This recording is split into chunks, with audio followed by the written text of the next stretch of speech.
Good evening বন্ধুরা, সবাই কেমন আছো? আশা করি আমার বন্ধুরা সবাই ভালো আছে। বন্ধুরা, আমরা সবাই ভালো আছি। তো আজকে তোমাদের সঙ্গে শেয়ার করব কুঁচো আলুর দম। তো দেখো, গ্যাস জেলে কড়াটা বসিয়ে দিয়েছি, কড়াই দিয়ে দিলাম পরিমাণ মতো তেল। আর এইখানে কী বলো তো, আমি আগে থেকেই কুঁচো আলুটা সিদ্ধ করে ছাড়িয়ে রেখেছিলাম, দেখতে পাচ্ছ।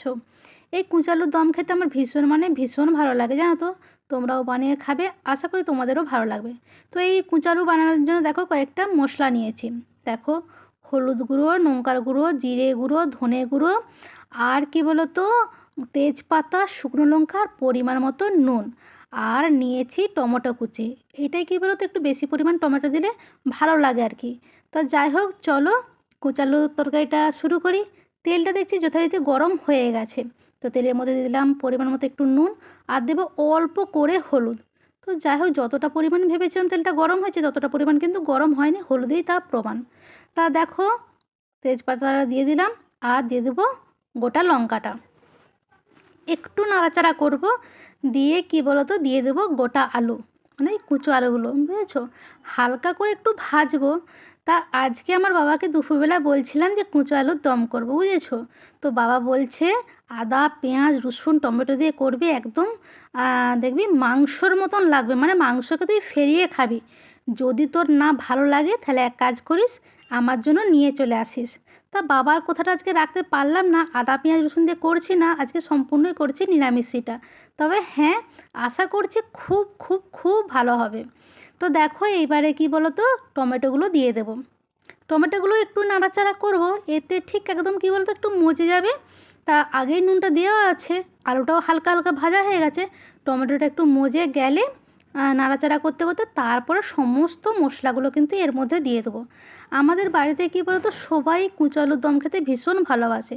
তবে কয়েকটা ভিডিওতে তোমরা দেখেছো দুপুরে ভাতের সঙ্গে কিন্তু আমি কুঁচো আলু ভাজা কিন্তু করেছি। তো দেখো, এবারে কিন্তু সমস্ত মশলাগুলো অ্যাড করে দেবো। তো দেখো, নুনটা যতটা পরিমাণ নিয়েছিলাম ভেবেছিলাম হয়তো বেশি হবে। রান্না করতে করতে একটা আইডিয়া হয়ে যায় না। তা যাই হোক, দেখো সমস্ত নুনটাই কিন্তু এখানে লেগে গেল। আর অল্প পরিমাণ জল দিয়ে সমস্ত মশলাগুলো দিয়ে এবারে ভালো করে কষাবো।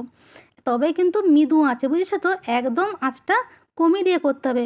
হাই লেভেলে আঁচটা না দিলেই ভালো আর কি, বুঝতে পেরেছো। দেখতে পাচ্ছ তেলটা কি সুন্দর ছেড়ে ছেড়ে আসছে, কালারটা কিন্তু দারুণ এসেছে, বলো বন্ধুরা। তবে একদম কিন্তু শুকনো শুকনো করবো না, দেবো জল, অল্প করেই জল দেবো, ভাসা জল নয়।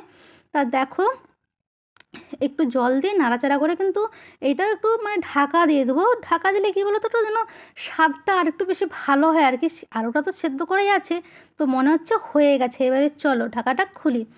সত্যি সত্যিই দেখো কি সুন্দর কালারটা এসেছে না। তবে এরকমই ঝোলা ঝোলা রাখবো, বুঝেছো তো।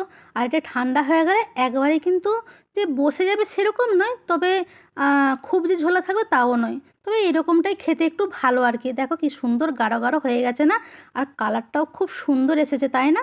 আমার তো কালারটা পুরো দৃষ্টি কেড়ে নিচ্ছে। তো তোমাদের কেমন লাগছে কালারটা অবশ্যই কিন্তু বলো, বুঝেছো। তো কুচালুর দম কী দিয়ে খাবো বলো তো বন্ধুরা? কুচালুর দম খাবো আজকে রুটি দিয়ে। রুটি করেছি। তবে এইখানে মানে আমাদের এই কলকাতার কথা বলছি, এই কুঁচো আলুর দম দিয়ে না এরা খুব ভাত খেতে পছন্দ করে, জানো তো। তবে এই কুঁচো আলুর দমের সঙ্গে এরা না মটরশুঁটি দিয়ে দেয়। তবে হ্যাঁ, মন্দ লাগে না, নিশ্চয়ই নিশ্চয়ই ভালো লাগে, নাহলে খাবে কেন। তো যাই হোক বন্ধুরা, ভিডিওটা কেমন লাগলো অবশ্যই কিন্তু কমেন্টস করে জানিও। আর হ্যাঁ, সবাই যেন ভালো থেকো, সুস্থ থেকো, আর এভাবেই এ বৌদির পাশে থেকো। তো চলো, আজকের মতো রাখি। টাটা, সবাই ভালো থেকো।